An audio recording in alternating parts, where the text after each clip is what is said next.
So this woman, let's call her Jazz. Now all of Jazz's problems are about to be solved because she just hired a hitman. Now all this starts when Jazz's boyfriend dumps her one day. Her boyfriend is this guy who we'll call Solo. And so Jazz asks Solo why he's breaking up with her, and he basically says, it's not you, it's your son. Because Jazz has a son who we'll call 3 because he's 3. Now 3 doesn't even live with Jazz, he lives with his grandma. But Solo feels like 3 is getting in the way of their relationship, and he wishes Jazz would get rid of him, but she can't, so he leaves. And Jazz is devastated and she's heartbroken, but then she gets an idea. Allegedly, she goes to Solo and she lies to him. And she says, hey, good news, I just got rid of my son. I left him all alone out in the woods to get eaten by a bear or maybe drown or something. And Solo's like, that's bullshit, and he asks for proof. And Jazz doesn't have any proof because she didn't really do that. So what does she do? She comes up with a second idea. She starts Googling around and finds a website where you can hire a hitman. So she finds this website, and this website is called, and I'm not making this up, rentahitman.com. So she sifts through it and she finds the online portal and she submits a service request and she waits. Soon enough, they hit her back, asking her if she still requires their services and if she wants him to put her in touch with a real hitman. And she's like, yes! And pretty quickly, she's texting back and forth with this hitman. And he asks what she wants done, and Jasmine says she wants her son taken far, far away and possibly unalived ASAP. And hitman lets her know it's gonna be $3,000, and she's like,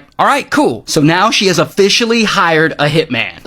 Alright, I'm gonna pause that story really quick and talk about this guy. This is Bob. He works in IT. And one day, he and his buddies make a website for their cybersecurity company focused on getting web traffic, or hits. And he calls it rentahitman.com. And eventually he turns it into a parody site, an obvious parody site pretending to be a place where you can hire an actual hitman. And they even sell hitman themed merch and stuff like that. But one day Bob gets an email from a woman we're calling Jazz. And Jazz is looking to hire an actual hitman. Now Bob, he's a decent human being, so he gives this information to the police. Police set up a little sting operation, and a detective writes Jazz back pretending to be a hitman. And of course she immediately incriminates herself by texting her plans to him. So they arrest Jazz, she confesses to everything, and here's her mugshot. They also arrest Solo too, because f*** him, and here's his mugshot. And I'm happy to say now that 3 is safe, reportedly living with his grandma. And this all happened in Miami, Florida, so shout out to Florida.